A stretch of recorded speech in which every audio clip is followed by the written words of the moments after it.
that's gone on in CTE with my life over the last couple of years, like working on my 5 industry certifications and being able to use those in actual real-world situations while still in high school. So I'm here, I'm District 4 FFA President, I'm all of Northeast Florida, and I'm representing all the FFA members and CTE students in Clay County. And really why I'm here today is to share with you my experience with CTE. So my grandfather before me was an FFA in the early 1960s, or late 1950s, and so FFA and agriculture are a big tradition in my family. And in 7th grade, I got involved in FFA, and I never really thought it would snowball into what it is today. I started showing a pig. I got all these different SAEs. I work at the Amazing Grace Crop Maze. I have my community garden. I do all those amazing things. And slowly over time it developed into more and more, and having leadership in my chapter, being able to exert more leadership over my school, just having that opportunity to grow as an individual is something that really motivated me as I continued to move through high school. So high school has been a really great experience for me, and CTE has really changed who I am and made me a more well-rounded individual. So the world that we live in today is so crazy. Information is coming at us constantly. Our food comes from halfway across the world a lot of the times, and everybody in this room probably has a cell phone on them that they can pick up and Google anything they want to. And 10 years ago, it was not like that. And so that's why CTE is so important to our education systems, because as society changes, so do our education systems need to change with them. And as high school kind of winds down and I come into some of my last years and some of my last experiences and my last contests, I look to myself and I look to my peers around me, and I think of all the wonderful skills that CTE has given me, and skills that I wouldn't have without these classes, and skills that many of my peers don't: commitment, leadership, adaptability, passion, and cooperation. I'm really here today to thank you for having that impact on me. Thank you for letting me have that impact on my community. And I think that CTE is something for all generations, for the past, for my grandfather, for me today, and going into the future, where I want to come back and teach CTE and have an effect on the next generation of Clay County students. So I thank you for everything that you've done for me. I wish you a happy National CTE Month, a happy National FFA Week. Woo. So I'm really thankful for all that you've done, and I'm so thankful that everyone supports CTE on this board. So thank you so much.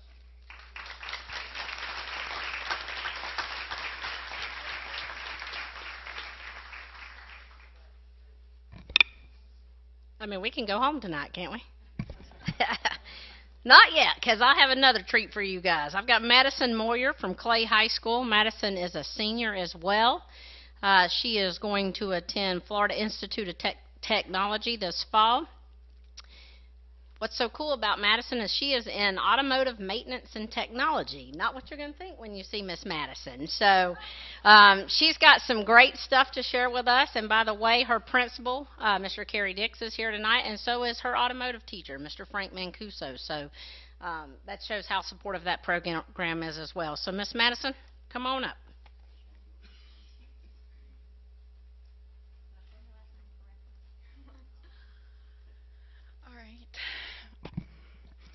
Thank y'all for having me tonight. Sorry, I'm really nervous. My name is Madison Moyer, and I'm a senior at Clay High. And I have been involved with the automotive program for 2 years now. Everyone kind of goes through that phase where they don't really know what they're going to do. That was me. I started off wanting to be a veterinarian. I've always been kind of scared of what I was going to do, you know? And I just decided I was going to try something different, and I enrolled into the automotive program. And I realized that I love doing it. It was just something I enjoyed, and so I stuck with it, and it kind of opened my eyes to what my passion was, and it kind of just, I really enjoy it. And just this year I rebuilt Chevy 350 engine and cleaned it all up, and it was not even running last year, so it's like, it's kind of crazy. I started studying for my first ASC exam, which I took yesterday and passed, so I plan to take another one. I plan to take my second one probably at the end of this year. I have 2 periods of automotive this year, and I'm kind of looked up upon as from the other people. I also volunteer in my spare time at an auto shop across the street, just kind of to expand my knowledge and get more experience with everything. I've definitely learned a lot. There's just something about like working with the machines that just revs your heart up, you know. It's just fun to me. Okay, got some laughs on that one. I realize it's not every day that a woman my age is head over heels in love with something like this, so it's exciting. Like Ms. Shear said, I recently decided to attend Florida Institute of Technology. I plan to go into the mechanical engineering field, specialized in automotive. Basically, what a mechanical engineering specialized in automotive design, they basically would be making the mechanical components on automobiles and testing and building anything to do with automobiles and engines, which to me sounds like a blast. My dream job would be to be a mechanical engineer on a race team. Sweet. But I've definitely found where I want to be. So, and that's just because of the automotive program. And I just You're fine. It is hot. You're fine. I'm sorry. You want me to read it for you? No, I'm almost done. I'm sorry. I just want to thank Ms. Ricky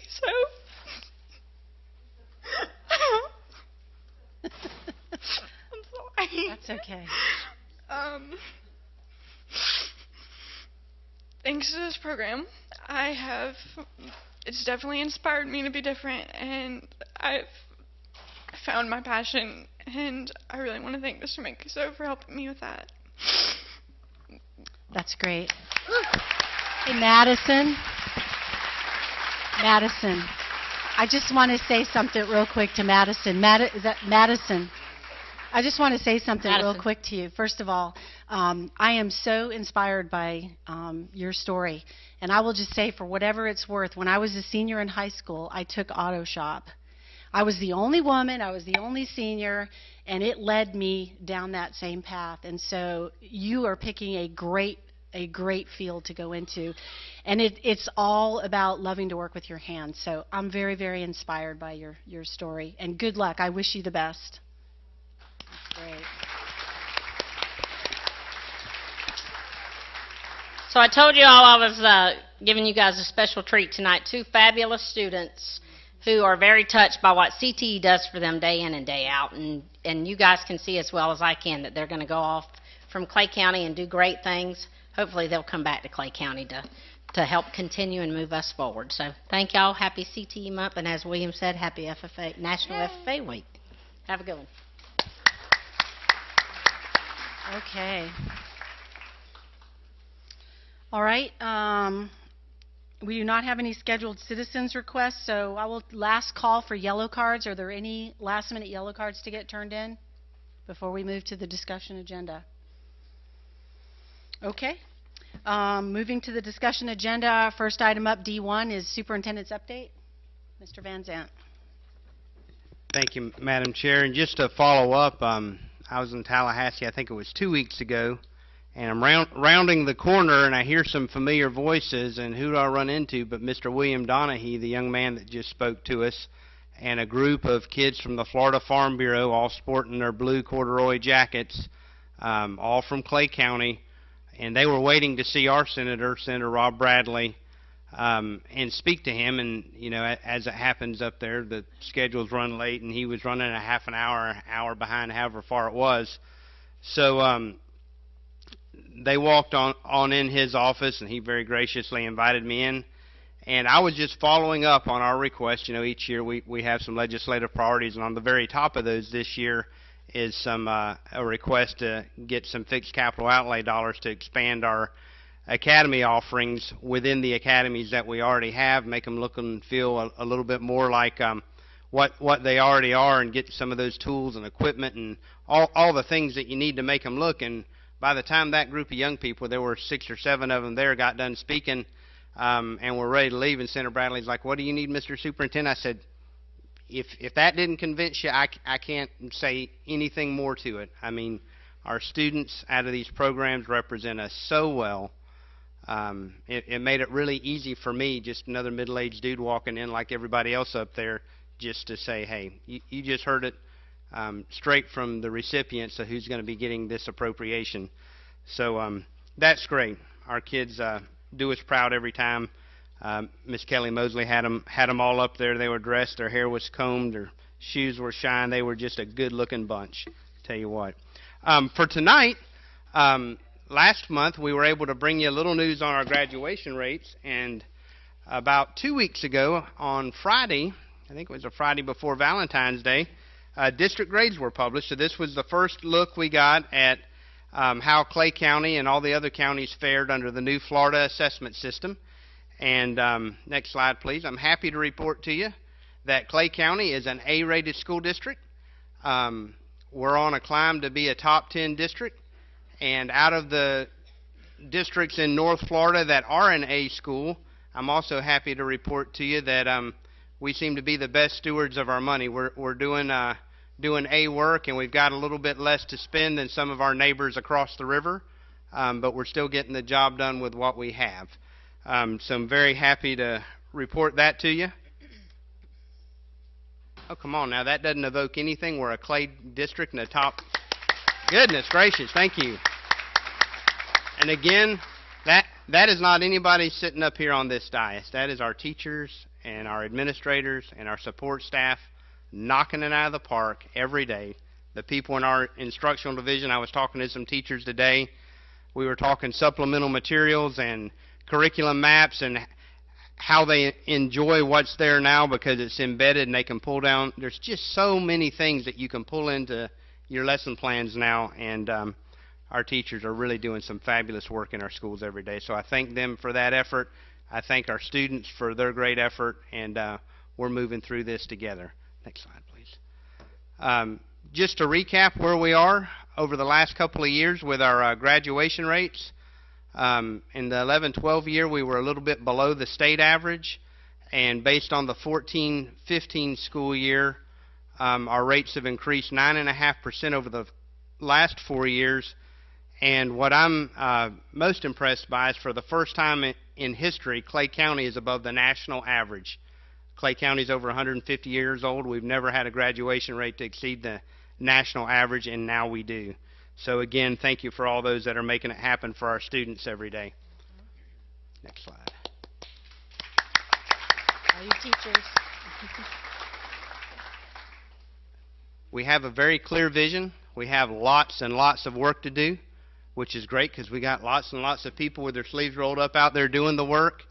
And just to remind everybody, here's the path forward. But between these 4 major initiatives, I think we'll move Clay County continually in the right direction and towards being a top 10 district in the state of Florida. Just to highlight a couple of things that are going on right now, as the legislature ends its session on March 11th, they'll likely head into conferencing for the actual appropriations and budgetary purposes.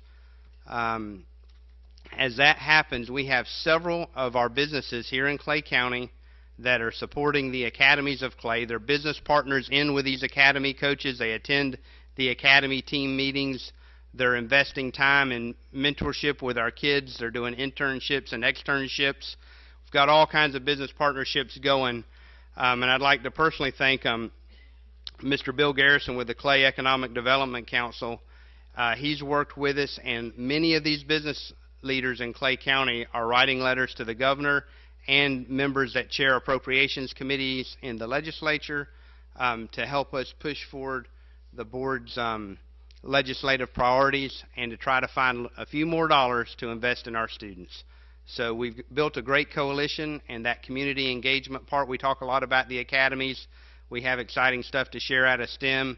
You see, anytime you want to walk through an elementary school and look at our collaborative classrooms, we'd be glad to share that with you. But the community engagement piece, you know, we used to just kind of do it all with the people we had here within the school district, and really and truly in 2016, that in my humble opinion is simply not enough. We need to engage those in the community that believe in what we're doing, and it's not a hard sell when we talk to them about what's going on in our school system.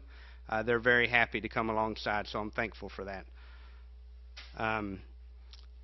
Did you want to say anything about the visit? Ms. Condon, you don't have to. I didn't know if you were prepared to. Ms. Condon was able to come up one of the times I was in Tallahassee. And I went to the FSBA legislative days in Tallahassee, and it was my first one. It was very eye-opening. We got to meet with Senator Bradley. We passed Representative Cummings on the highway. He was headed back this way, but I've spoken to him, and then Representative Van Zant for the south end of the county. We also got to meet with Representatives Smith and Sullivan, who are either on education committees or will be on education committees right now, community development, who are very interested in understanding the needs of educators and of school boards and that kind of thing. So it was very productive. So it was just really a great experience. And then I guess the last thing was that I did get to spend some time with our Southern Strategies people, and they actually got us in to see Representative Fresen's aide. I did see Fresen for 30 seconds, but did not. No one was getting in Fresen's door that week, obviously, with that many school board members running around the Capitol. But I did get to speak with his aide, so that was very enlightening. That they are pushing for us to get some real good dollars to bring back for our academies. So I thought that was great.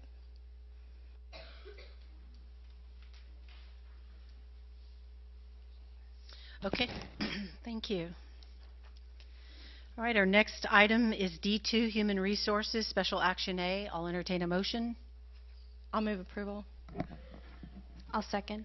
I have a motion for approval by Ms. Condon and a second by Ms. Gilhousen. Any discussion? All those in favor say aye. Aye. All those opposed say no. Motion carries 5-0.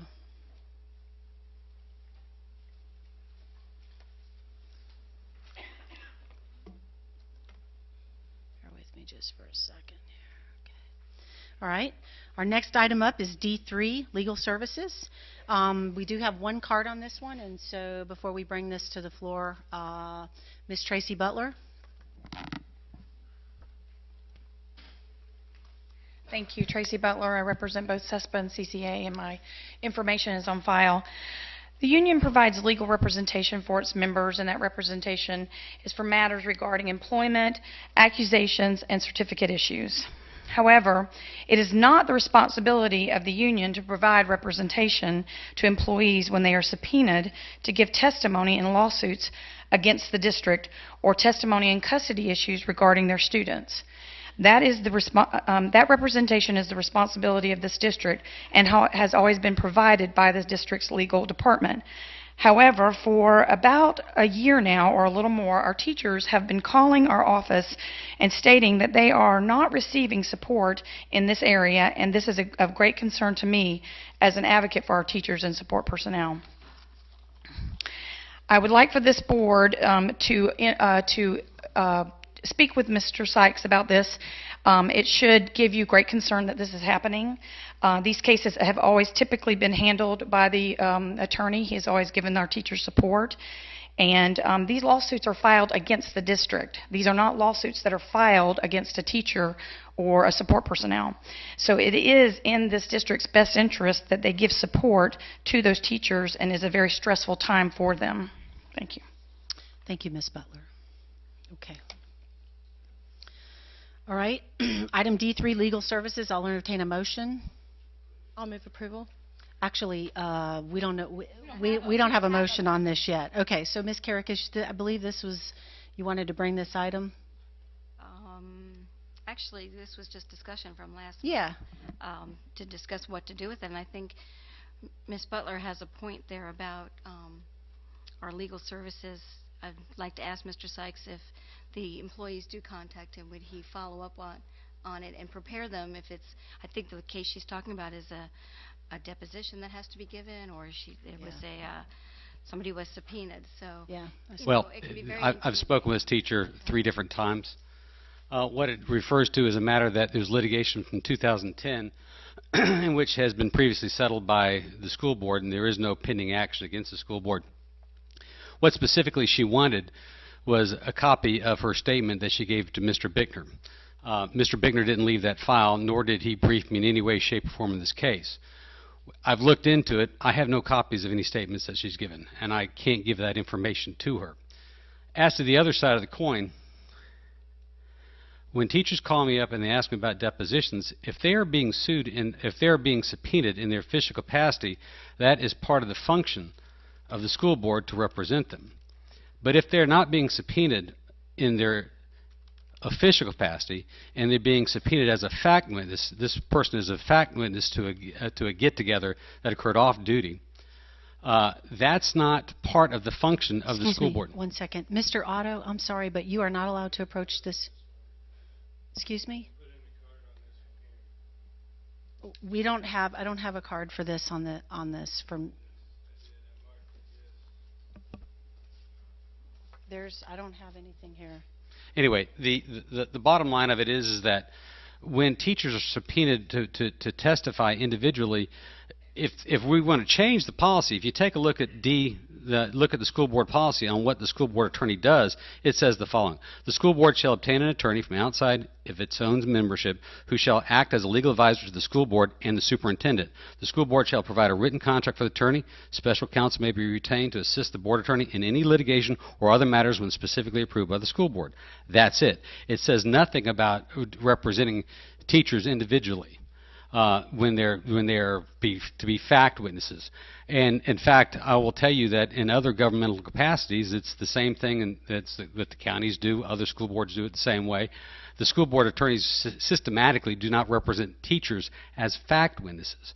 But if they have a question, like I'll give you an example of the same thing with this teacher. we spoke several times on this issue of the subpoena. They subpoenaed her to testify as a fact witness during the spring break. So I explained to her, I cannot, as a school board attorney, object to anything in that proceeding. But she asked me, would you give me the courtesy of calling this attorney? I said, absolutely. So I called the attorney. I told him about the fact that she's going to be up in North Carolina on a vacation, and asked if he would be so kind as to give us the grace and the courtesy to continue the hearing. And he has to coordinate that with other attorneys, but he promised me that he would contact her and see if he could reschedule it, and he's trying to do that. But if he chooses to go forward with that deposition, there's nothing legally I can do to stop that. So, Mr. Sykes, can I ask a question about that? So you're saying that the lawsuit that pertains to the district has already been settled? It was settled. It was Being settled called for- long before I ever came here, and it was settled by Mr. Bickner. Right. And that file is nowhere anywhere in my office. I heard that. So is she being called to testify on behalf of something else? One of the She's other being parties? called as a fact witness between the remaining parties. Okay. That person that has filed that lawsuit has settled it with the school board. There is no pending litigation between that person and the school board. And I've explained that to her as well. So when it's a case of actually the school district that is, if there were another case where we were being sued and a deposition was required or something, you are available? Absolutely. And I have been available, either myself or it depends on what's going. But yes, there will be representation there. Yes, absolutely. Thank you. Well, I, after last month's meeting, went home and thought about it, and I liked what Ms. Gilhousen suggested, that possibly waiting until the end of this fiscal year, which would be June 30th, sometime around then, to see if our budget allows us to look into a full-time attorney. So if the rest of the board agrees with that, I would be fine with postponing it. I would agree with that, but I didn't say a full-time attorney. What I would be interested in us doing is, instead of having another job description and advertising a job description, instead we do an RFP, and we look into possibly hiring a firm to represent us. I think there might be an opportunity to, I don't want to say expand our legal services, but I just like the model. We did get one applicant that was a firm, and to me that application stood out among all the rest, and I'd like to see a comparison of firms as a potential hire. And I think that we would get better services if we're not, and we'd have a better opportunity to negotiate salary if we don't have an exact, if we're not advertising as a job description with this is your salary. You know what I'm saying? If we do an RFP and ask for bids instead. Well, I would be, comfortable putting it off and discussing whether it be a firm or full-time or part-time when the time comes. Okay. I'm good with that. I'd like to move that we delay the... It's not an action item. Yeah, it's not an action item. No Well, we don't have to move it to a different... I mean, I'm tired. It keeps coming up, so... Ms. Condon, I'm on a month-to-month, and basically until the board decides to get rid of me, I'm on a month-to-month. So we don't have to No, ma'am, you don't. talk about it again? No. Until the board decides they want to replace me, I'm on a month-to-month. So, okay. All right. Thank you, Ms. Karakis. Ms. Gilhausen. Okay, the next item up is item C19. This was pulled from the consent agenda. I believe Ms. Karakis pulled this, but before we get to it, we do have a couple of yellow cards on this. Mr. Otto, I found your card, and your card did not address the item that we just spoke about. Your card specifically addresses football. Let's see, you wrote football, doctors, and pills. So whatever that is, there's nothing on our agenda that covers that. It will go to the end of the presentations from the audience. So there's nothing written on there. It doesn't tell you which item, and that. So all I'm saying is what you put on here.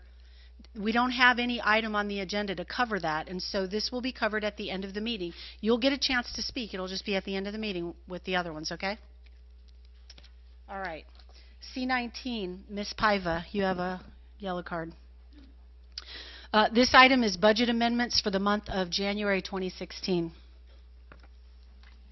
Yes, good evening, Renly Paiva, and I'm speaking on behalf of the CCEA. The budget for the CCEA accepted by this board in July was $339,403,276.12. Our current budget now stands, according to what was presented by Ms. Legecko, at $344,158,397.06, an increase in revenue of almost $5 million. The teachers of Clay County would not like to see this board put every cent of this money in an unassigned reserve fund. Until this board rules on the special magistrate's report and recommendations, we feel that it would be prudent to keep the new monies in the general fund. We are hopeful that this board will do the right thing and allow the people of Clay County to address you during the special meeting. Thank you. Thank you, Ms. Paiva.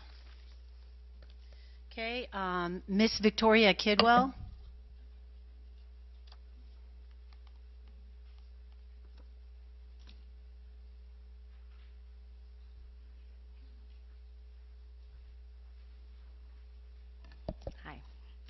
My name is Victoria Kidwell, and I'm a teacher here at Clay County. My address is on file. I wish to address the budget amendment. In the third calculation, an additional, I believe, $6.2 million was funded to the district for added students that were in our classrooms. Teachers have served these students in their classrooms, in many classrooms, well over the cap for the class size amendment. I ask that you not allocate these budget dollars until the hearing for the special magistrate has been set and people have had a chance to speak. As you know, Clay County Board is at impasse, and that was because no common ground could be reached. We called in that third party, a specialist, to recommend compromise. A compromise has been recommended. And even though the recommendations of the special magistrate did not favor teachers on all counts, the teachers feel that given the financial situation, they should all be accepted by the board. Throughout this entire year, teacher morale has been really low. We feel we've been treated unfairly in negotiations and that the district is unwilling to compromise in any way with us. In fact, there has even been a move to silence citizens and teachers from speaking until after the board has made critical decisions. Even though we have not settled the contract, teachers have faithfully fulfilled our responsibilities to the children of Clay. For nearly 7 months, we've been working without a contract. We're weary, but we're still hopeful that our county will choose to do the right thing, accept the compromise recommendations, and settle last year's contract. It's almost time to start again next year. There's $6.2 million, which should make compromise a lot easier for Clay County. Thank you. Thank you, Ms. Kidwell. Okay, Mr. Smitty Huffman.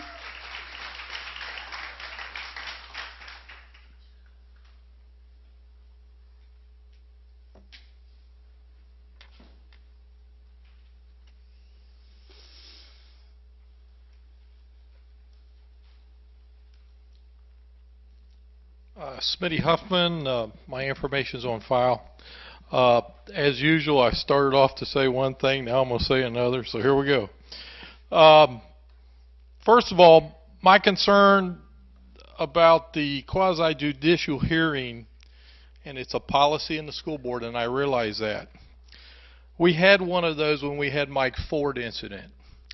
Mike Ford incident with 2 unbiased judges in 2 different hearings.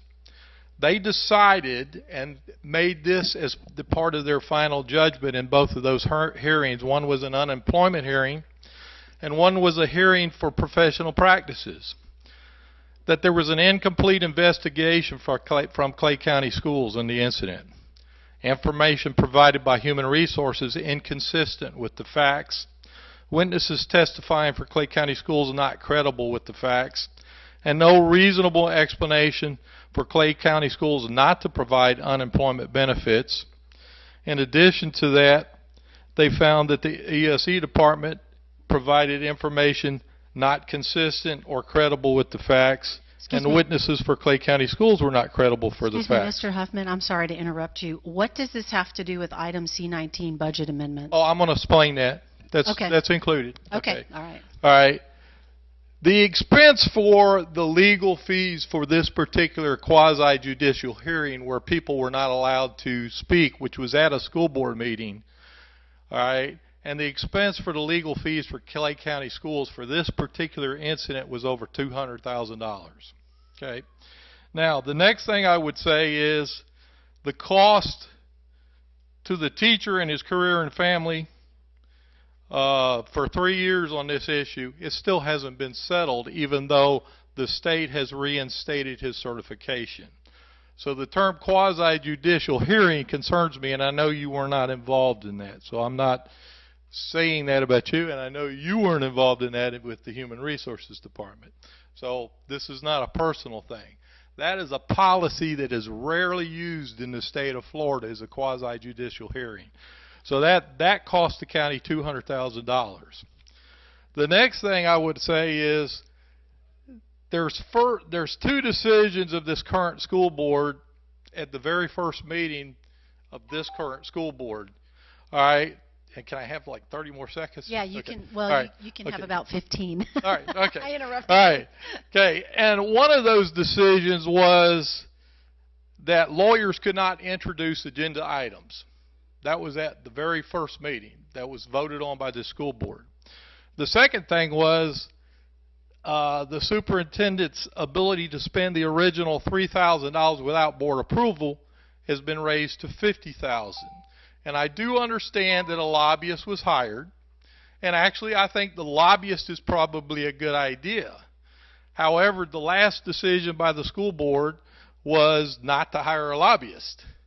So, and a lobbyist position in the state of Florida is one of the positions that school boards are allowed to hire.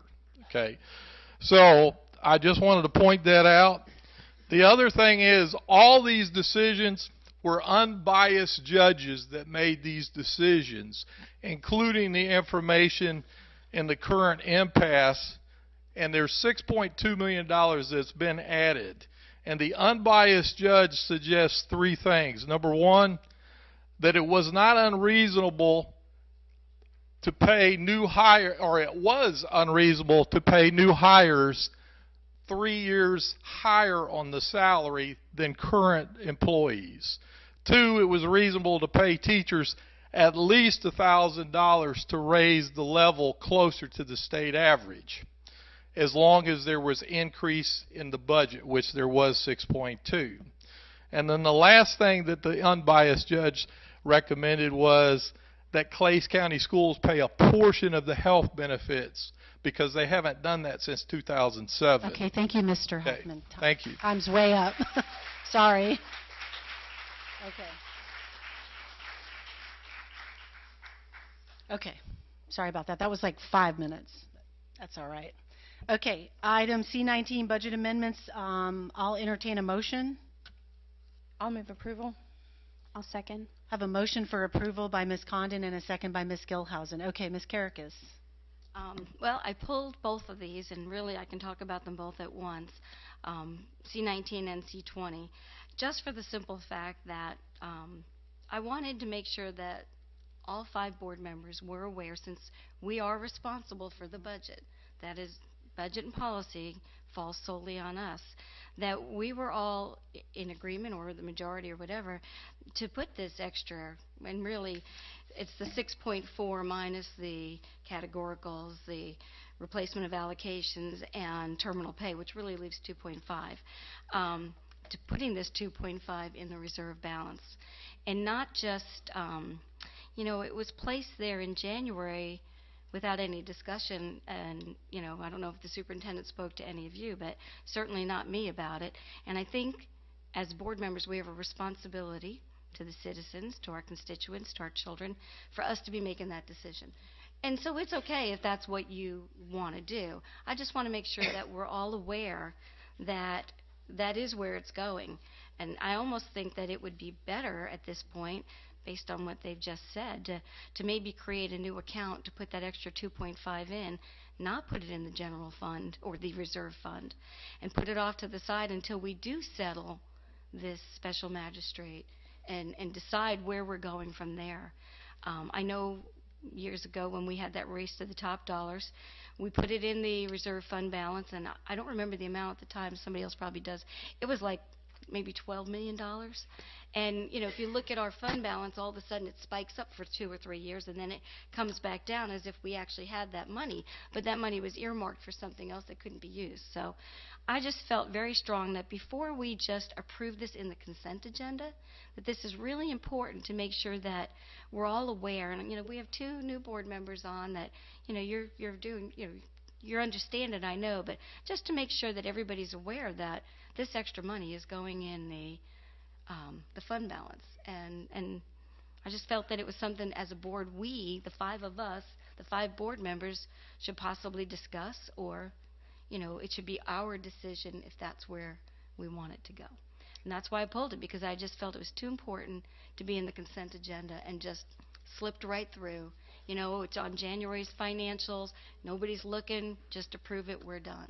So I just wanted to make sure that you're all aware that that's where this is going, and like I said, my suggestion would be to maybe create an account to put that in, to decide what we want to use that for if we need to.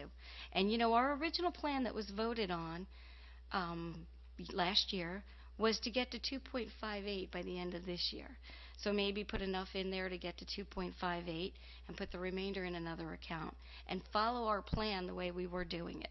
I just think that, you know, putting it all in at this point and then, you know, having to decide what to do with it after that is probably, it's just not my idea of the right thing to do. So that's why I pulled it. I just don't understand how it could not be the right thing to do to meet state mandates. I mean, I don't think that the district needs our approval to make sure our balance is where the state mandates it be. Well, we sent a letter back with a plan of where we were going with it. But you can't change, the state does not mandate 2.58%. The state mandates 3%. So just because the board votes to do something different than what the state mandates doesn't mean that the board's vote gets to trump what state statute says. Yeah, let me chime in on that. Actually, I was looking through the budget amendments myself. I had a couple of other questions that I've already spoken to Dr. Legutko about on some items on there.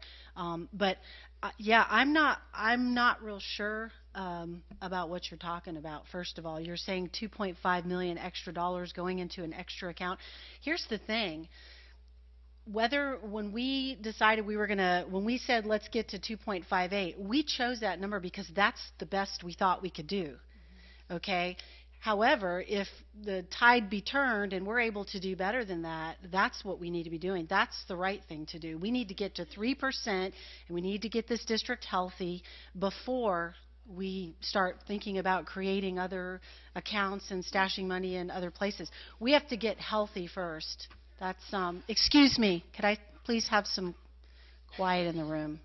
That's what we need to do. That's just my take. What I saw on this, the budget amendments, what I saw the total adjusted estimated revenue, and then I saw the adjustment to the appropriations with a net difference of $26,494. And that was what concerned me, because that $26,494 comes out of the fund balance.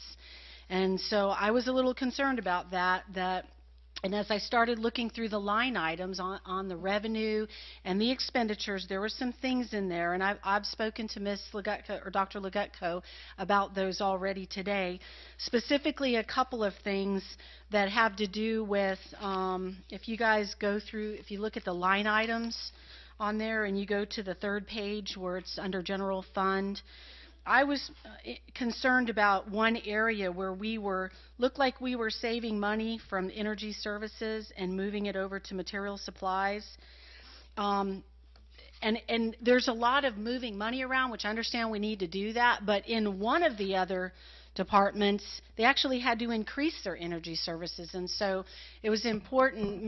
Dr. Legutko had told me that we could have used that money to help cover, energy services in the other departments. So I just think it's important that before we do that, that Dr. Legutko has full line of sight on those kind of issues, because ultimately it's impacted our expenditures by $26,000, which comes out of the fund balance. So that's my concern. If we are saying that we're going to be at 3%, which is I think what we said last month, then we need to do everything that we can to be there. And so there's a number of questions in here. I'm not going to go through them all, but Dr. Legutko knows what they are, and she'll address them appropriately with her staff. So that's what I wanted to say about the budget amendment, so thank you for pulling them.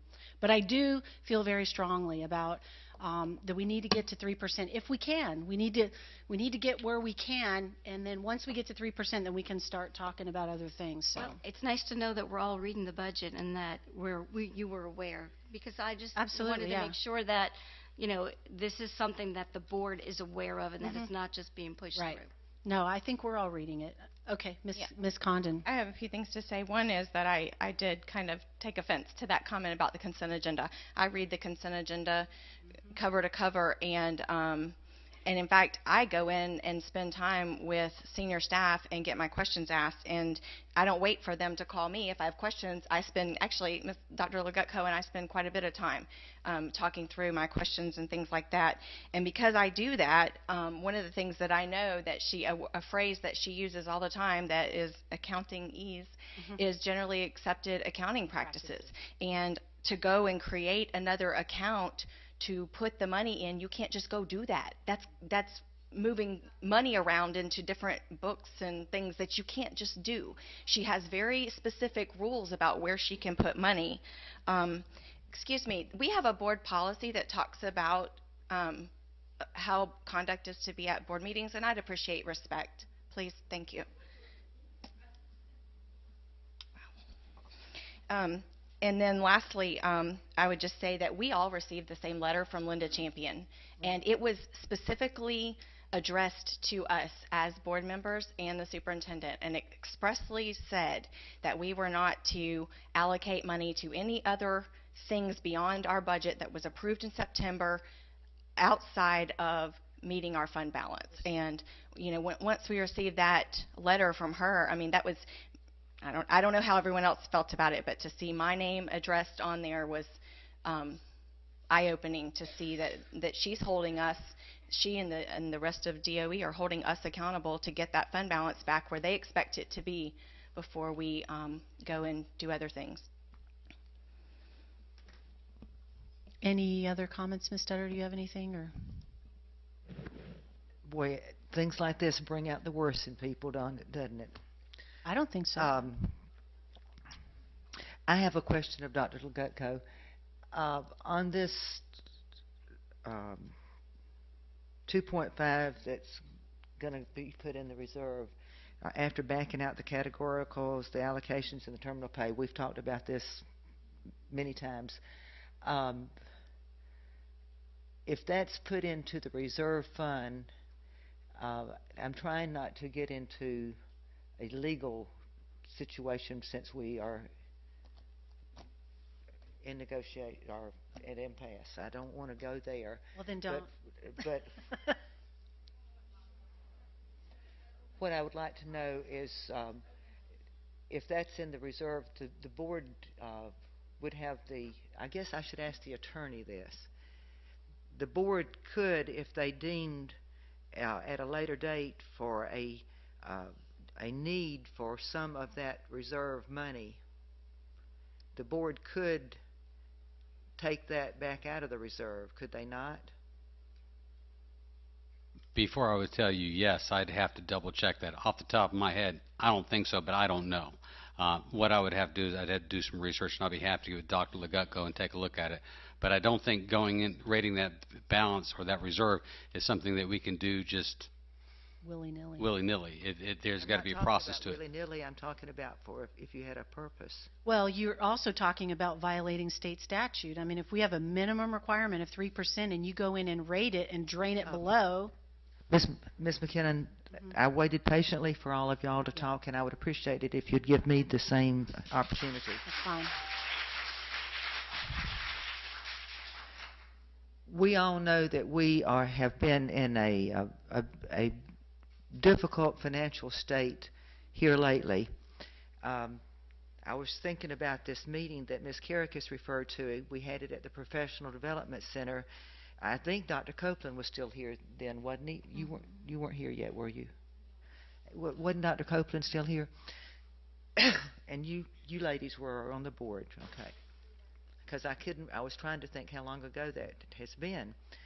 But at that time, if you'll remember, they presented to us to get to 3%. This is the type of things you would have to do.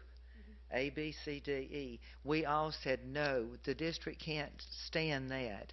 We would be in terrible shape. We can't do this to our employees. We can't do this to our students. So the board, through that afternoon, came up with a plan that if we tightened up and we did A and B, we can get to 2.58, I believe was the number. Is that right? By the end of the year, and then at the end of the next year, we will go to the 3%. But we will do it in a way that it hurts, but it doesn't kill us. And so I was comfortable, and I think we were all comfortable with that because that's the way it is. Now, here's where the dilemma comes in, and it's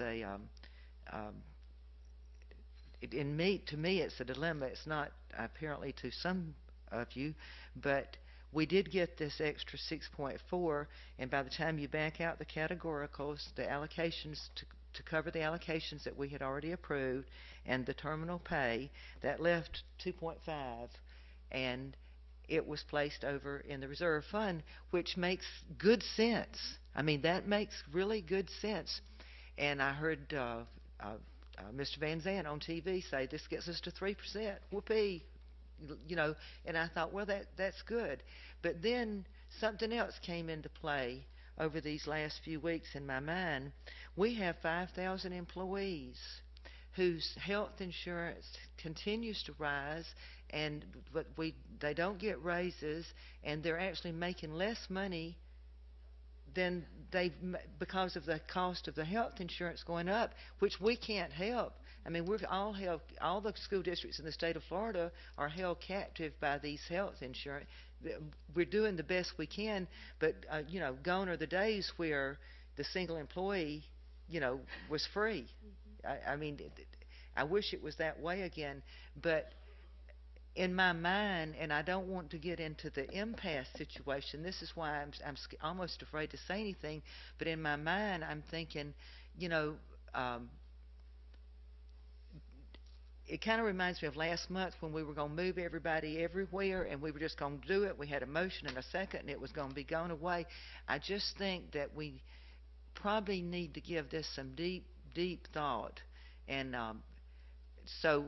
From what I am understanding Mr. Sykes to say, or well, if we vote on this tonight, once that money is put in there, it's gone and you can't touch it. Is that no? Correct? That's not true. That's not what I'm saying either. There are consequences of it that I think that we need to talk to Dr. Legutko. It impacts our credit rating, and there's other legal aspects of it, and it's broad-based. And so, because my job is to give you guys conservative advice so you don't go out on the limb and get in trouble, before we do that, I would like to talk to Dr. Legutko and take a look at all of the statutory requirements, because if we've got the 3% fund balance, there's adverse consequences for us to go back and rate it. And so all I'm saying is I'm preaching caution. We actually don't vote on item C20. That's the monthly financial report. It's a report. Yes. Yep. Yes, go ahead. I'm a little confused. Dr. Legutko laid all this out very clearly to you on January 21st in an email that I have with me tonight, exactly where all this money would be recognized, to include exactly what you see in front of you tonight. I constantly urge you, invite you in to talk, to meet with staff, to come meet you somewhere, discuss anything you'd like. And on the morning of the school board meeting, somebody can't remember that we're trying to get to 3%, or that there's a state statute that requires it, or that every year since I've been superintendent that I've had to write that letter and then give assurances to the state, as long as we're between 2 and 3%, that we will strive to get back to 3%. And if we fall below 2%, which we have not, then I would have to produce that plan Ms. Karakis mentioned. We haven't given them a plan. We've just given them our word. Ms. Studdard, you sat in meetings with me on conference calls with Fitch Rating, assuring them we would try to get back to 3%, trying to protect our fund balance as board chair. Two of these ladies were not on the school board at the meeting you're recollecting with Dr. Copeland, and there was a plan to get back to 3% then, and the majority of the board wouldn't support it, which is, I guess, your prerogative. But at this point, when we have the money, it's in the right budget lines. We are projected to be at 3%, and as long as our attendance and enrollment holds in the second count, the fourth calculation should reflect that.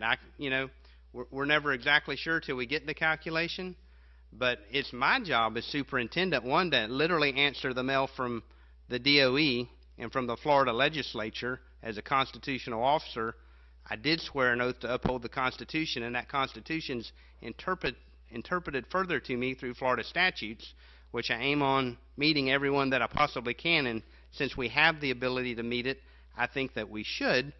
So, and I guess the biggest thing I'm confused about, that it's February 23rd, you received all this on January 21st, and if you really had big concerns, I'd just like to know earlier so we can get you these answers before we waste everybody's time here at a board meeting. So thank you for the opportunity to comment. Ms. McKenna, may I address that?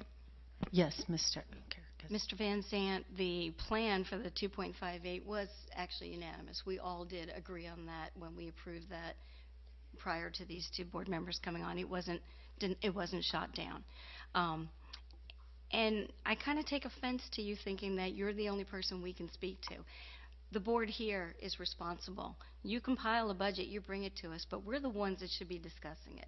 So if I pulled this because I wanted to discuss it with my fellow board members, I have every right to do that. And that's why I pulled it, so the five of us could discuss it. If the majority of the board wants to go forward and do put it where it goes, then that's fine. That will happen. But it will be our vote and our decision, and that's why I pulled it. So I take offense to you reprimanding us or me for pulling something because I didn't run to you and get your approval first. Because I'm not going to run to you and get I'm your not approval. asking anybody to run to me, but it is my job to advise and counsel the board, It won't and I do that. I offer that. The senior staff is at your disposal, and there's no reason to not have dialogue about this ongoing and continuously. If I was a board member below 3%, I'd be talking to somebody that could help us get out of it consistently and constantly, and I'm just reassuring you that we're here to do that. This is the only time that we as a board can talk. Right. That's why thank you. Okay, all right. I just would like to say I've Yeah. appreciated the discussion. Yeah. And I think it's good to know where we all stand on things. I mean, it's respectful discussion. We're Right, just it has discussing, been. It has been you for the know, most so- part. um, I'm ready to move forward if you're Okay. ready. All right, okay. So we had, Let me ask one question. You think that then the state is going to reprimand Clay County if they could get to 2.7 or 2.75 this year and 3 next year? Do you think they're going to come over here and nail us all to the wall? No, I don't. Because I'm thinking about 5,000 employees. I understand what you're saying, and no, I don't think that. But just to kind of clarify, when we took that vote on the 2.58%, we weren't voting that we had the ability to be at 3, but we would only do 2.5. That's not what we were voting on. We voted to 2.5 because that's what we thought was the best that we could do. Now, and so no, I don't think that the state's going to come in and nail us to the wall. Well- And don't do that. But I just don't think that it's prudent. On my behalf, we have to be fiscally responsible. And from my perspective, I think that is the fiscally responsible thing to do, is to get out of debt before we move forward. That's all I'm saying. Well, my feeling about it is we didn't get to the 2.58. We went backwards to That's right. 2.12. But we got lots of. But so now we've gone from 2.12. And look at here, we got all this money. We're going to go to 3, and isn't that wonderful? And y'all just wait a while. Y'all Well, just wait a while. Yeah, but again, the fourth calculation hasn't come in, and we don't know for sure. I mean, other things have happened, right? I was at the meeting when you all were discussing the 2.58. And if I'm remembering correctly, I remember the plan to get to 3% at that point involved severe cuts. I mean, you're taking things away that our employees already had to get to the 3%. In this instance, we can meet the 3% and not take anything away that they currently have. What we're talking about is money that's available. Excuse me. Could we just please get some quiet in the room? We're trying to have a discussion here, and this is going to be the last warning, okay? We do have a policy that says that there's a certain expected conduct from the people in the audience. We're trying to have meaningful dialogue. We're trying to be respectful. I would appreciate that same due respect back. Thank you. Do you understand what I'm saying? Am I making sense okay. I think the cuts probably were made a year ago when we said that 2.58. So, they're not looking to cut more. At least I'm thinking that's what we did a year and a half ago, or whenever it was, before you guys got on the board. Right. I would also like to remind everyone that last year the fourth calculation came in and we had not lost kids, but no one else around the state had either. And so then I don't remember the exact term, Dr. Legutko, but it's something to the effect of proration, where the state alters the legislature alters the amount of money they send out because they have to send more to everyone else. That could still happen to us in the fourth calculation. It is not a done deal until June 30th that we have the money, and so that's that. But as far as the rest of the conversation and the things, I am not comfortable with where this is dancing around with the whole.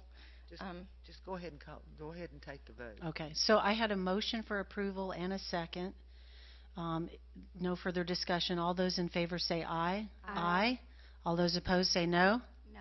Motion carries 3-2 with Ms. Karakis and Ms. Studdard dissenting. Okay. Ms. McKinnon, on Yes. C20, Yes. I know Ms. Condon said it's for information only, but if you look at the backup, it actually says recommended action, approval of the monthly financial report for January 31, 2012 as presented.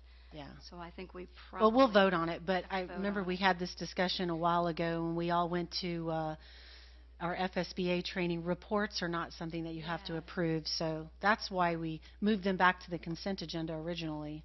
Well, and I think It's a what report. FSBA actually gave us guidance to was that we are not qualified to approve it because we're not the ones actually doing right. the accounting. That's their Right. job, and then they're audited by the Auditor General. Auditor yeah. General's office, and so So maybe we need to put. So we're just accepting it. That's all we're doing is we're accepting it into the record. But if you're, Ms. Karakis, if you'd like for us to take a vote because that's the way it's in the agenda tonight, we can certainly do that. I think we probably should because it was in the consent agenda that Okay. way also. Okay. So item C20, I'll entertain a motion. I'll move approval. I'll second. I have a motion for approval by Ms. Gilhousen and a second by Ms. Condon. Any further discussion on item C20? All those in favor say aye. Aye. All those opposed say no. No. Motion carries 3-2 with Ms. Karakis and Ms. Studdard dissenting. Okay. So just to be clear, since Ms. Karakis required us to vote on that, are you voting no that you don't accept the financial reports from Dr. Legutko? And if so, is there an error in them, or why are we not accepting them? We've already discussed why I'm not accepting them. No, you didn't say anything on that particular one. You were talking about the budget, but not on the financial When I started talking about the budget amendments, I said this conversation covers both C19 and C20.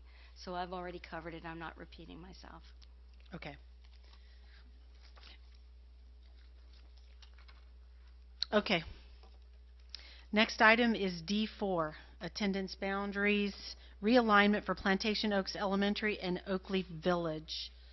We have one card on item D4. Christine Perez. I've got two names on here, but only one of you all can speak. Okay.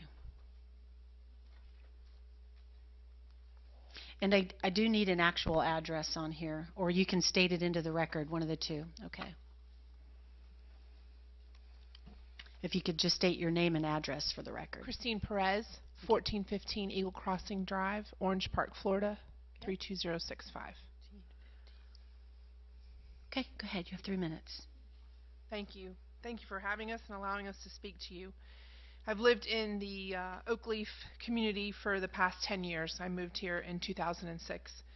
My husband and I bought our very first home in Eagle Landing in 2006, and there were one school. It was one school. As a matter of fact, it had no grass, and my husband donated the picnic table for the teachers, and we got the builders to donate the sod. We were sold on the community's future plans of incorporating not only another elementary school, but a high school, a junior high, and actually 3 elementary schools. Eventually, these schools would accommodate the planned community's development.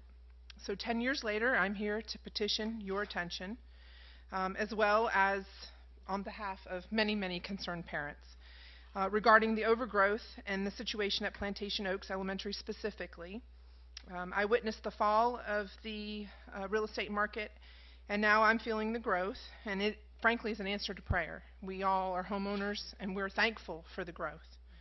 But the question there lies, why do we not have the money, or why did we not secure the budget from the builders to approve the 3rd school that we talked about 10 years ago, right outside of Eagle Landing, to accommodate the growth?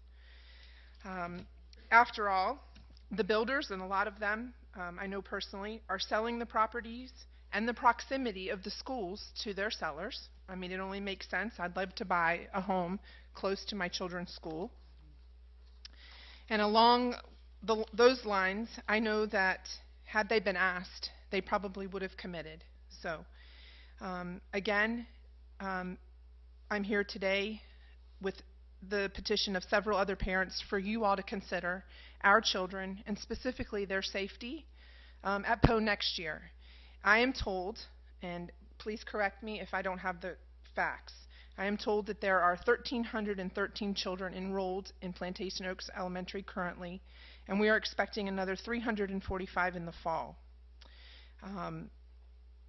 I would like you to make it a priority to look at the safety of my 7-year-old who is there. I challenge you to be at that school. Please go look at the lunchroom. Please witness who is monitoring the lunchroom. We have janitorial staff who is monitoring the lunchroom. Are they trained if a child starts choking? Do we have more than one nurse for 1,313 students? Or is she at the front of the building with the, where's the AED? I ask you to consider, when we have inclement weather, moving 500 to 600 children in the cafeteria that is supposed to hold 400. I ask for you to consider the 1,650 next year, and I have to tell you that I have always believed in Clay County. My role, I work here, I recruit physicians to this county.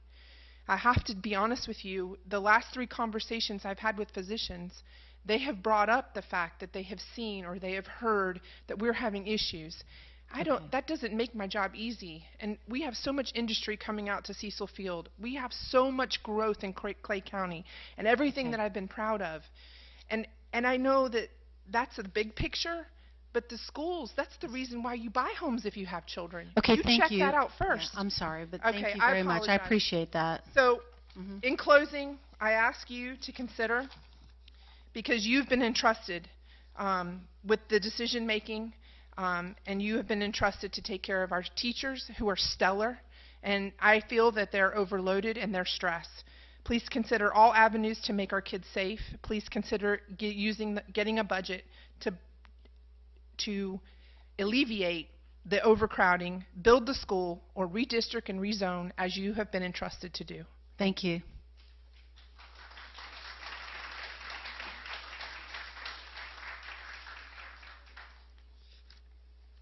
Okay, that was the only card we had on D4. I'll entertain a motion. Let me just read it. D4 is the attendance boundary realignment for Plantation Oaks Elementary and Oakleaf Village Elementary Schools. I'll entertain a motion. I'll move approval. I'll second. I have a motion for approval by Ms. Condon and a second by Ms. Gilhausen. Okay, any discussion?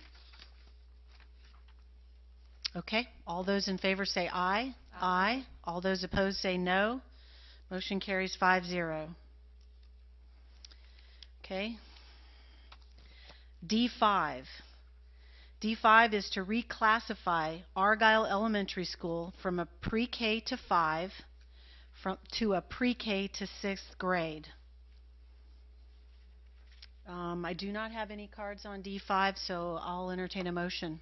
I'll move approval. I'll second. I have a motion for approval by Ms. Condon and a second by Ms. Gilhausen. Any discussion? All those in favor say aye. Aye. All those opposed say no. Motion carries 5-0. Okay, the next item is D6, attendance boundary realignment for Rideout Elementary Schools, Doctors Inlet Elementary, Patterson Elementary, Charles E. Bennett Elementary, and Lake Asbury Elementary School. I do have one card on this one. Mr. Keith Nichols.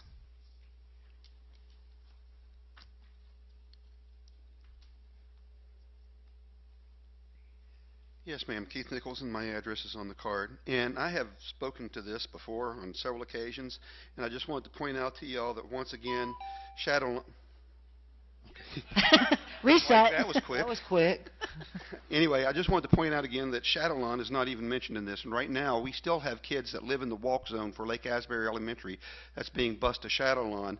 And I want to know why Shadowlawn is not being considered for any of the movement, considering the last time I saw the core numbers for Shadowlawn, they were at like 75%, right around there. Them and Lake Asbury Elementary both. And there's no movement made to bring any kids over to them. Right now, I just want to answer a question that Ms. Studdard had. Ms. Studdard, y'all have been at below 3% since 2012, so if they were going to come nail you to the wall, they would have already had you in handcuffs. And one of the things I want to cover that the superintendent said in his presentation where he was talking about we're climbing to the top 10. Well, last year we were ranked number 17, and this year we're ranked number 18. So unless we're doing fuzzy math, that's actually going backwards. Thank you. Thank you, Mr. Nichols.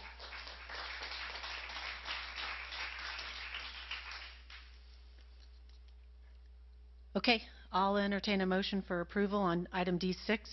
I'll move approval. I'll second. I have a motion for approval by Ms. Gilhousen and a second by Ms. Condon. Any discussion? I'd like to ask a question. Yeah. Mr. Merrill, what is the enrollment at Shadowlawn? And I mean, not to get into the nuts and bolts on it, but I'm sure, I know that with Charles E. Bennett, it came from the east side. And so, I mean, just to satisfy the answer, what I can get the exact number for you. I don't know right now. It's I'm not even going to hazard a guess. I didn't look at Shadowlawn. There is a follow-on for redistricting in years to come that will address Shadowlawn. I just wondered if it's, you know, at capacity or below, or No, it's not at capacity, but it's not at low capacity either. yeah, okay. I bet so. Shadowlawn really didn't come into play. Not for this year, no. Okay. I was just curious Yeah. because it was asked, and I thought, well. Okay. Any further discussion? Okay. All those in favor say aye. Aye. All those opposed say no. Motion carries 5-0. Okay. Item D7. Attendance boundary realignment for Plantation Oaks Elementary School and Tynes Elementary School. I don't have a yellow card, so I'll entertain a motion. I'll move approval. I'll second. Motion for approval by Ms. Condon and a second by Ms. Gilhousen. Any discussion? All those in favor say aye. Aye. All those opposed say no. Motion carries 5-0.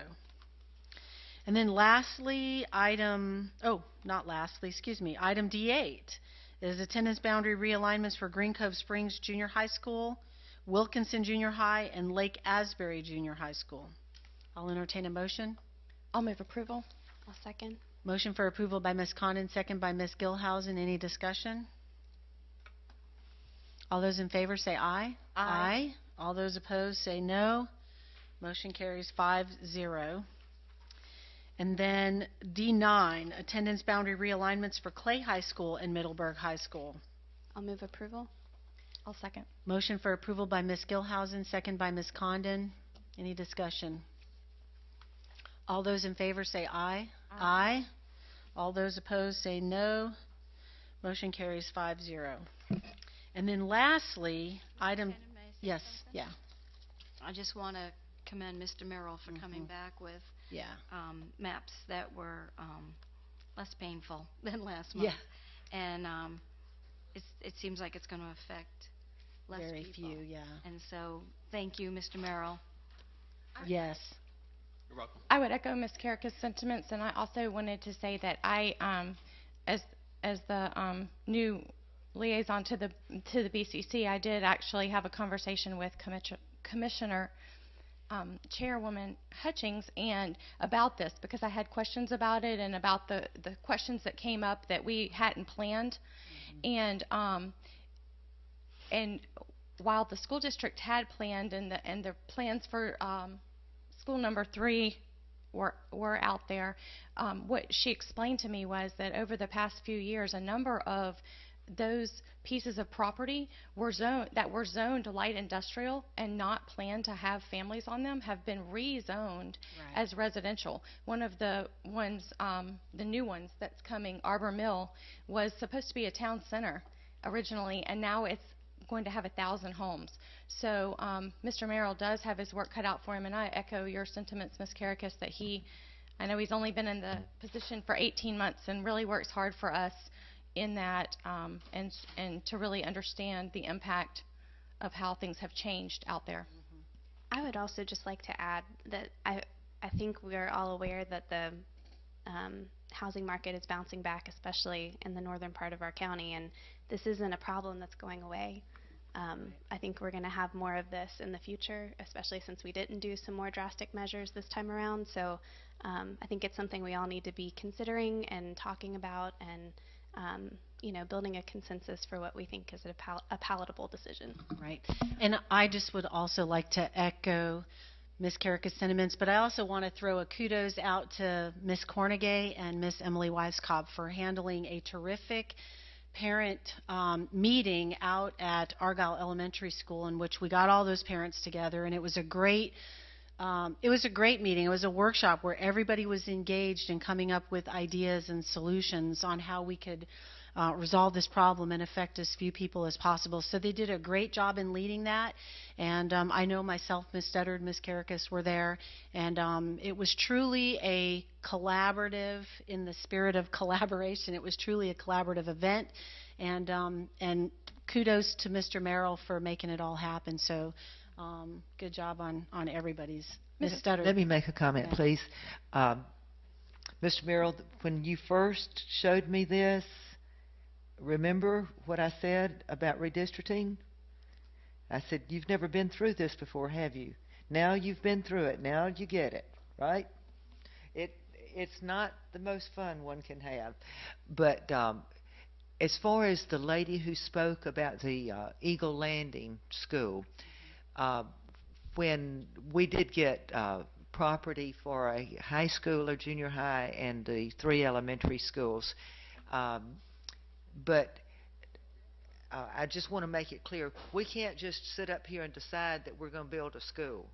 It's a lot more complicated than that. We have to show a need to the state, and we have other schools that are underutilized, and the powers that be would have us put our children on a bus and bus them 25 miles because you've got available spaces there. So there's a lot of things that come into play besides not having any money. We know the land is there, and we certainly would, if we could, tomorrow we would say, let's go break ground and build that elementary school, because if we had Eagle Landing Elementary, there would be no problems about overcrowding, and one day hopefully we can do that. We ran into a similar situation in Fleming Island. We still have property here for a junior high that all the residents in Fleming Island have been waiting for years and years and years, and who knows when we're ever going to be able to build another junior high. But the property's there. We want to build a school there, but right now we just can't do it. But we're certainly, and when we were studying all these maps and looking at them, I thought, boy, if we just had that school there at the near Eagle Landing, we'd be all set. But we just have to be patient and do the best we can. Mrs. McKinnon, I have a question along that same line. Mrs. Gilhausen said that, obviously this is not going away. So my question is this something that our advisory board, that parent and business advisory board could start to take a look at, that we have representation from throughout the county on there from all of us, business and parents at elementary and high school grade levels? So it just occurs to me that maybe they could come up with some ideas to come back to us with over the next 12 months that might help. I would love some board workshops about this issue in particular. I feel like the demographics, so to speak, are shifting a little bit. Where Orange Park used to be a high population of young families, it's not anymore. And we have a lot of schools with a lot of capacity there. And then we have overcrowding at Oakleaf. I mean, it's just the population base is changing. And I think that it's a conversation that the board needs to start having. And maybe if we start, a year before we're going to make any changes, we can have good dialogue about it and come up with some. You just don't know what you have just said. Okay. No, I do know what I have just said.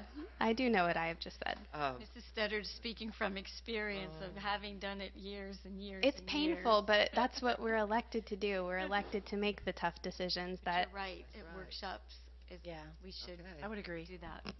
Okay. All right, so we have before us item D10. D10 is the authorization to compile the approved attendance zone realignment items into a single public advertisement and notification to municipalities. I'll entertain a motion. Move approval. Motion for approval by Ms. Studdard Second. and a second by Ms. Condon. Any final discussion? All those in favor say aye. Aye. All those opposed say no. Motion carries 5-0. Okay, presentations from the audience. I've got a few cards here. So we'll start off with Pamela Jordan. Okay, if you guys could just please remember to try to keep your comments to 3 minutes. Okay, Ms. Jordan.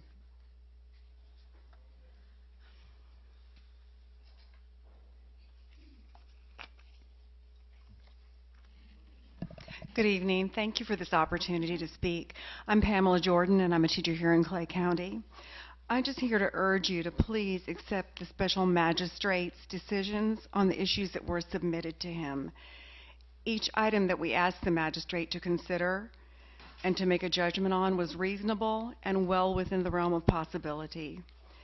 If any of you doubt that teachers deserve a raise in pay and reasonably priced health insurance, I would challenge you to spend a day teaching my classes. I challenge you to deal with the behaviors and the myriad other issues that all of us deal with on a daily basis. I challenge you to work my 10 and 11-hour day, because what we are asked to do cannot be done in 7.5 hours.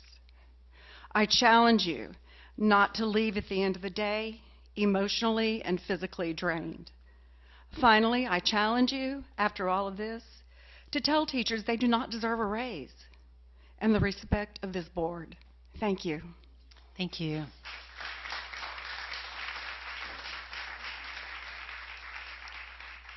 Tricia Brest.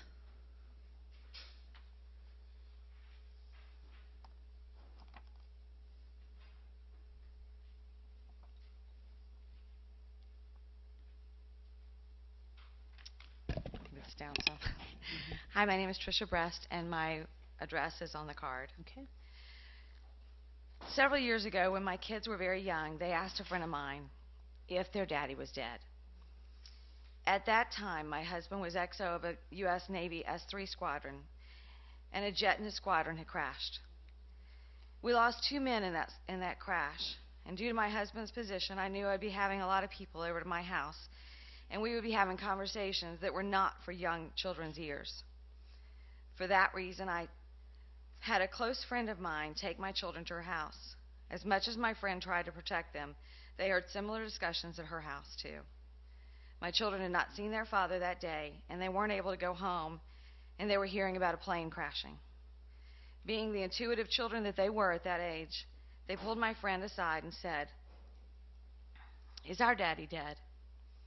I tell you this story tonight because I know that shortly you will be deciding whether or not to accept the recommendations from the mediator concerning teacher continuing contracts. I would like you to think about those of us who have been part of military families and how that has impacted our teaching careers. Though we may love our jobs and as teachers, we often have to choose between our chosen careers and our families. I come to you as a teacher who had earned my professional contract while I was teaching in Clay County. However, due to military orders, my husband was relocated to California for 2 to 3 years. I had to make a decision to move to California with my husband or stay here in Florida. Making that decision was not made lightly. I had to think of my family and my role in it. I had to decide between a job I loved and the family that was my life. After a couple of years out there, we moved back to Fleming Island, and I tried to get a teaching job. The timing was not right, and the jobs were not available. However, in 2011, the time was right, and I was able to be rehired as a teacher in Clay County. This was answered prayer. Unfortunately, I was hired 1 month after the new regulations stating that newly hired teachers would no longer be eligible for the continuing contracts. Because I had moved away and moved back, no matter what the reason, I lost my professional continuing contract, and I'm not eligible to get it back. Tonight, I ask you, as you consider recommendations of the mediator regarding continuing contract language, I ask that you consider those of us who have relocated not because of our own choice, but those of our military. I ask you to please consider including language that would protect those of us whose spouses have had to relocate and give up their positions of schools so that we would not lose our continuing contract status that has been earned. I ask you, if it were your children that had been put in that situation where they had to ask the question, is our daddy dead? What would your decision have been? Your job or your family? Thank you. Thank you. Next is Miss Donna Mace.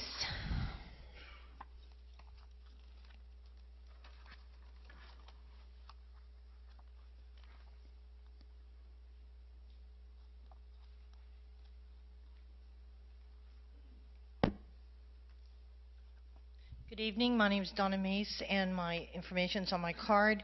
I'm here tonight speaking on behalf of the families that are choosing to opt out beginning next week of the FAFSA. I'd like to begin with this quote from Alfie Kohn. High-stakes standardized tests are not like the weather, something to which we must resign ourselves. They are not a force of nature, but a force of politics. And political decisions, you guys need to listen to this, can be questioned, challenged, and ultimately reversed. Teachers, parents, and students can turn their frustration into action, I don't know why I'm shaking tonight, and successfully turn back the testing juggernaut in order to create classrooms that focus on learning. Okay? Now, to make sure we're all clear next week, Ms. Cornegay and I have spoken, and these are her suggestions. If a child is not testing, we are being asked to keep them home if we can the day the test is originally administered. That eliminates a lot of confusion, and the child won't have to sit and stare.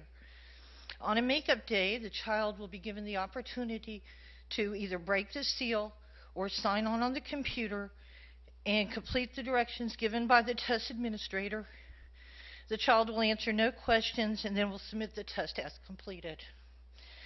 Third grade students are being offered the opportunity to take the SAT 10 instead of the FAFSA, or they have the portfolio option also.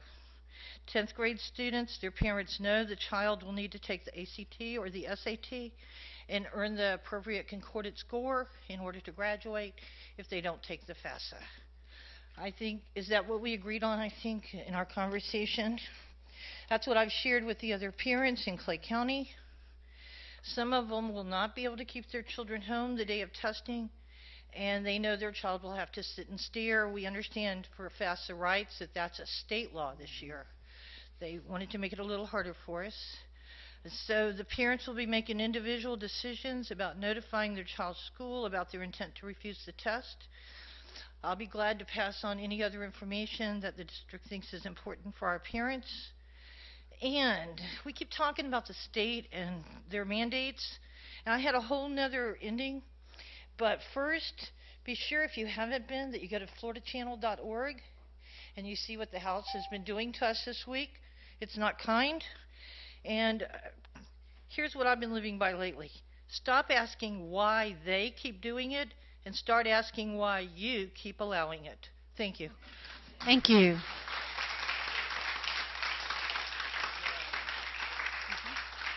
Lacey Ingram.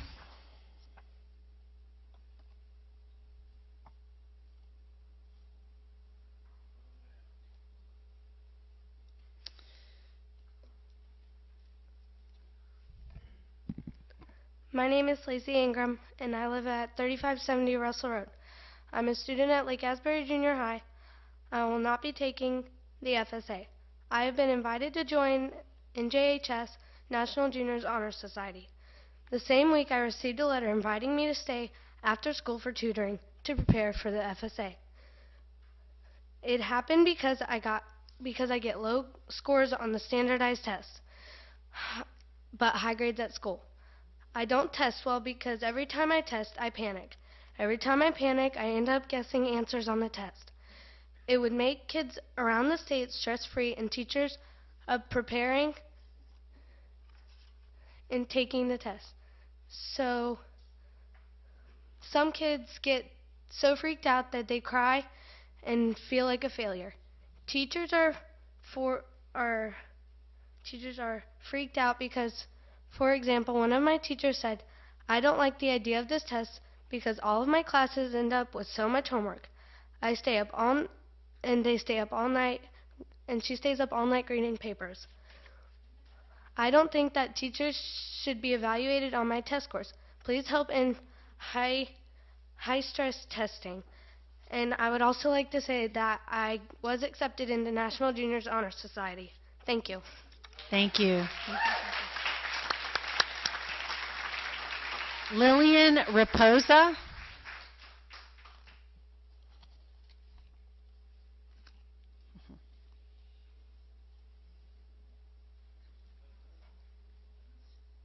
Hello. My name is Lillian Raposa, and I live on 3570 Russell Road. I'm a student at Green Cove Springs Junior High, and I will not be taking FAFSA this year. I have AB Honor Roll, and I've been working hard to keep it that way this year. And I was asked to have FAFSA tutoring because I don't score well. I have really bad ability to taking tests because I get really nervous and second-guess myself. And my teachers want me to be in high classes, but they can't put me in them because I don't get good grades on these FAFSA.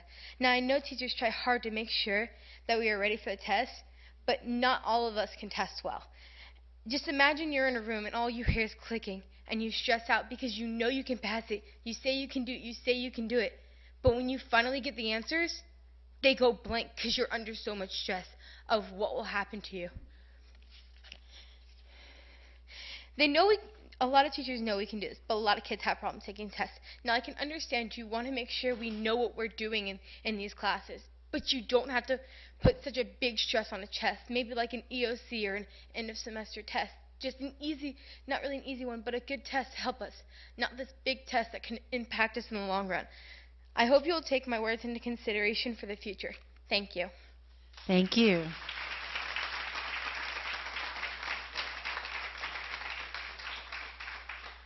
Cheryl Brown.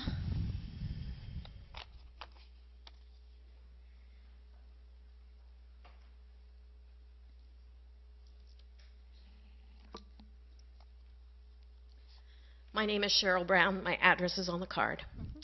I request that you continue to allow teachers and school employees, the taxpayers of Clay County, the freedom of speech afforded by the Constitution.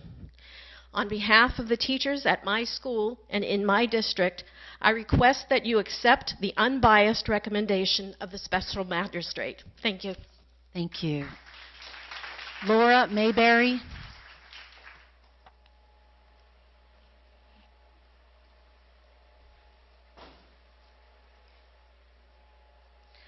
Laura Mayberry, Clay County teacher, and my address is on file. Special Magistrate Leonard Helfand has a bachelor's degree in economics.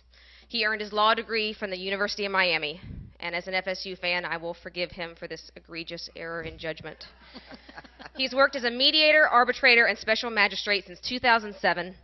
He is a former city commissioner and vice mayor of North Miami Beach. He attended the Cornell University Labor Management Relations Institute, and I have it on good authority that he stayed in a Holiday Inn Express last night.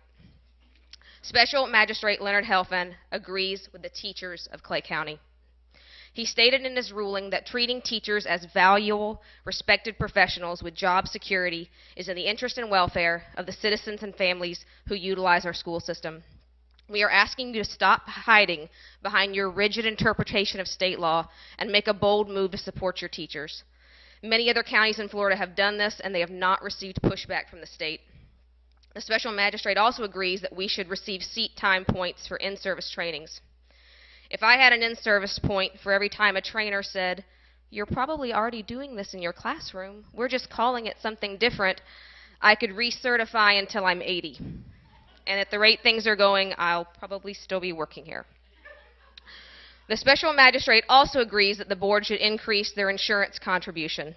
He also agrees that we should have contract language that prevents new hires from being paid a higher salary than current employees with their same level of experience. If you're worried that this will hurt your ability to hire new people, how do you think they'll feel once they get here and find out they're never going to see a pay increase? It's a bait and switch, and it's not fair. The special magistrate also agrees that a $1,000 salary adjustment would be justified and reasonable if the money were available. And since we didn't see a penny of the third calc, we believe that the fourth calculation can and should be used to satisfy this demand. Least known President Benjamin Harrison once said, "I pity the man who wants a coat so cheap that the man or woman who produces the cloth will starve in the process." I would like to congratulate this board on meeting its fund balance tonight, but you might want to think about who you're starving in the process. Thank you. Renalee Paiva.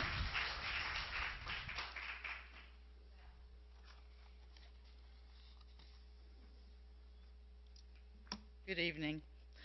I'm going to switch up for you in a second. I'm going to talk about concerning your board workshop on March 8th. By this board's action of agreeing to put the unbudgeted monies of $2.4 million into the reserve fund of the District of Clay is now above the 3% unassigned fund balance, something that you have not been able to do in 3 years. You've done. Budgets reflect priorities.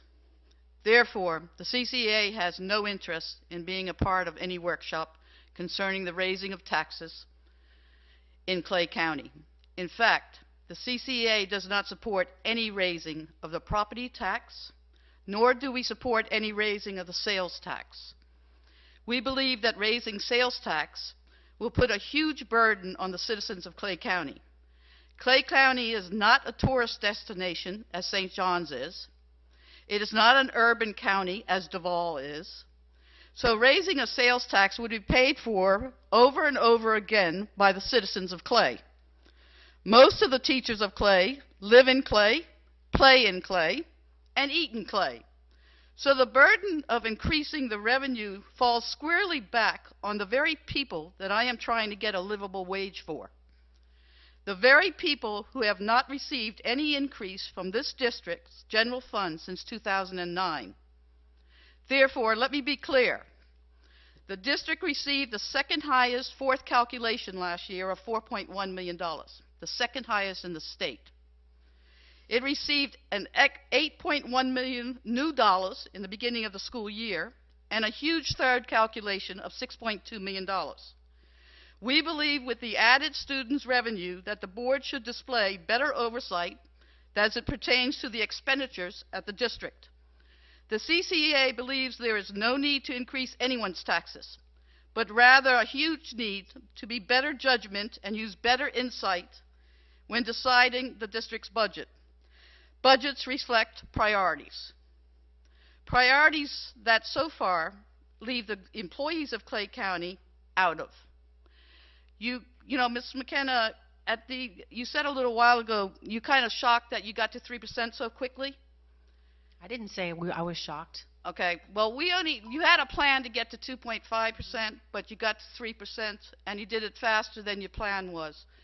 Well, you did it on the backs of the employees of Clay County. Thank you, Ms. Paiva. Mr. James Otto, you have 3 minutes. Yes, ma'am. James Otto, 2908 Blanding Boulevard. It is what it is. If I can finish first, please. But I checked off the boxes, and what you read from was under not on the agenda. Okay. I'm here due to the Board of County Commissioners with the SOBs, talking about secondary effects. No full impact fee is an issue to the two ladies that were up here earlier. That plays an issue on y'all's budget. No sales tax is needed. I agree with the last young lady that was here. Other schools like you have removed football because of injury and death, and I'm asking you to do that. Remove football from our schools that are required by law. I hear schools are a real issue other than right here. And you yourselves are saying you're below the 3%. Oakleaf alone is a problem. Housing sales are up and enrollment's down. Put your staff first. Teachers, bus drivers, cooks, and the others. You have money for football? Do the right thing. League of Denial was given to the school board. It's about brain damage. Y'all should read it. Doctors for every school required by law for people that are 16 and under should have a doctor. with the pills, the suicides, and the other issues, you know, who better than a doctor to be taking care of these kids in schools? Public record request was made months and months ago on the money spent on football in this school system. It was responded to months later, but there was no totals. This one over here tells me that she needed something wrote out a little bit better than that. And I'm just saying the same thing. Give me the totals on how much you spent on football. That's not too dang difficult. You need to look at gambling, secondary effects, the roadway in where Orange Park is trying to close over their tenants. More so the scratch-offs that attract kids. Think if you were an addict. Let's go online for gambling. Remove it from the stores, period. Put it online. There's no reason for them to be trying to attract these kids with the lottery scratch-offs that they got in every school, or I'm sorry, every store out there has got these things. Right there where the kids can see them. It's absurd. It really is. Okay, thank you, Mr. Otto. Thank you, Mr. Otto. Next up is Miss Rebecca Smith.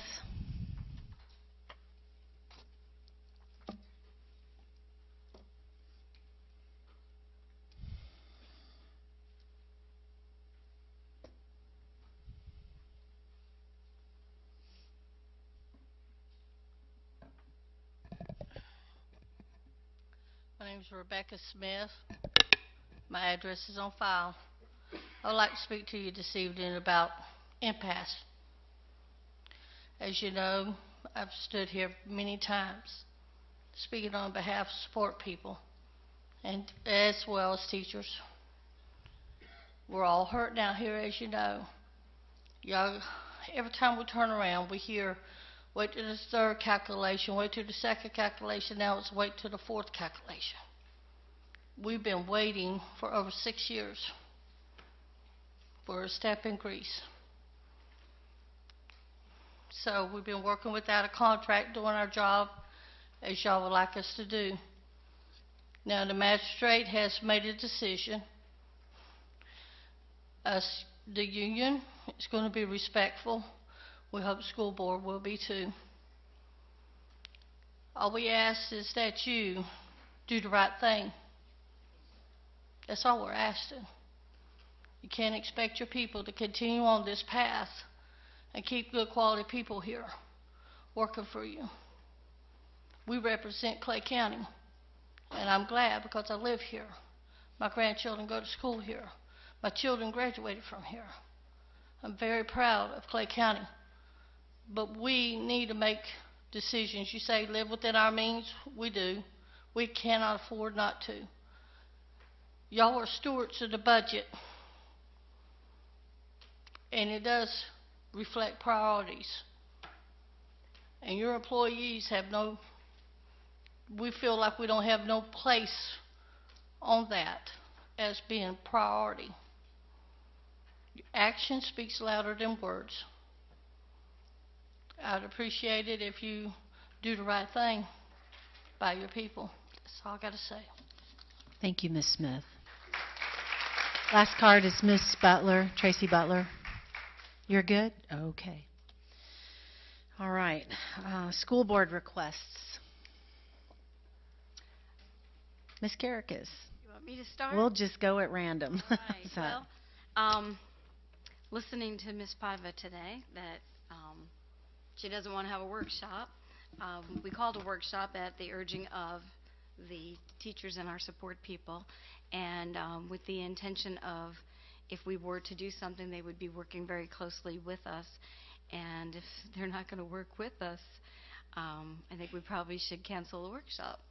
I don't see any reason to have it if they're not bought into it, because it was at their urging that I asked to have a workshop. So depending on what the board wants, I'd be happy to cancel that. Any comment? I think there was a couple of us that were on the record as saying that we were not interested in raising anybody's taxes, and that we would go along with doing a workshop just so that we could have a board. So I'm perfectly okay with canceling that workshop. All right. I'm fine with canceling as well. Okay. All right. then officially canceled. Okay. Comments. I don't think I have anything tonight. Okay. I know I'm missing something. I'm going to get home and kick myself for not saying it. Charlie's smiling because he knows it probably was directed at him. It's a gift for you tonight. Just wish everybody a safe ride home. Okay. I'll go ahead and just say congratulations to our science fair winners. Your projects were so impressive. We have some very talented students in our district who are going to do great things in their lives, and we're privileged to have so many wonderful students to come into our buildings every day and bring our graduation rates and our scores up as high as they are. They're to be commended on many levels, but specifically we had the science fair last week and it was a great success. Okay. I'll go. So, not to be kind of a Debbie Downer, but if your name's Debbie, I don't mean no offense to that. But I wanted to kind of echo what Ms. May said about when she was talking about the high stakes testing, but I'm not talking about that in specific. But when I was in Tallahassee for the FSBA legislative conference, the morning before we went out to meet with our respective legislators was very interesting. I know they always have legislators come in, but this particular time, and if you go on the FSBA website, you can see the list of who spoke that morning. And the first speaker was Senator Nancy Dietert, who is from, I want to say Sarasota County. She's either Sarasota or Charlotte County. And she started off her little talk, and she said, I'm term limited. I'm leaving in 18, and I'm going to lay it all out on the line. And boy, did she ever. And here's what she challenged us to, and this is what I wanted to speak to with Mrs. Mace. She said, you know, we hear a lot from school board members and district employees across the state on all the things we're doing that you don't like. But we don't see you in Tallahassee. We need you to be involved in the process. And she said, you don't, and then she used an example as in, you guys don't like how much money we give to charters. But when we have our committee meetings and we look out at the audience, the charter people are there, they're filling out speaker cards, but school board members are not there telling us why this hurts your district. And so she really challenged school board members in particular. That was, you know, the audience. There were some superintendents there, but mostly school board members. She challenged us to get involved in the process and really find the things that matter the most to our district and be more involved there in Tallahassee. And not just at the local level, but she said, and then she talked a lot about respect of local elected officials with the state elected officials and that relationship and building those relationships. And then the other speakers who spoke echoed some of her sentiments. So it was kind of eye-opening to me to see that and to hear at least from one legislator that they want our opinions and involvement in that process, in their actual lawmaking process, much like we have the public speak to us on their opinions and what matters to them. So I thought that was very poignant, and certainly with the testing as well as a number of other issues, we need to be there. There are some, and I won't go into details, but there are some bills before our legislature this year that could change the face of education in the state of Florida completely, and one of which is statewide school choice. And so that could affect our boundaries, our, you know, when we need to be planning. If you don't know a whole lot about that bill, it's pretty interesting. And I don't know where it has ended up this week. I have not been able to get on and look, but I will.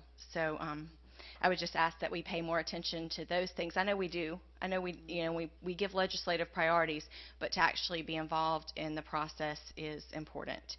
And the only other thing, well, I lost my train of thought, so I'm with Ms. Karakis, I guess. That's it. You were going to No. Okay. Ms. Studdard? Well, this month has been a busy month for all of us. We started off well, I know some of you read it, Coppergate. I think you read it, Coppergate. You read it, Coppergate. And then went over to Tynes and read at Tynes. And the kids going to the schools and seeing the students recharges your batteries. That's what it's all about. Just love it. We had the Clay County Spelling Bee, and a Lakeside Elementary student was the proud winner of that. Then we had the Clay County Teacher of the Year. We had the Support Person of the Year.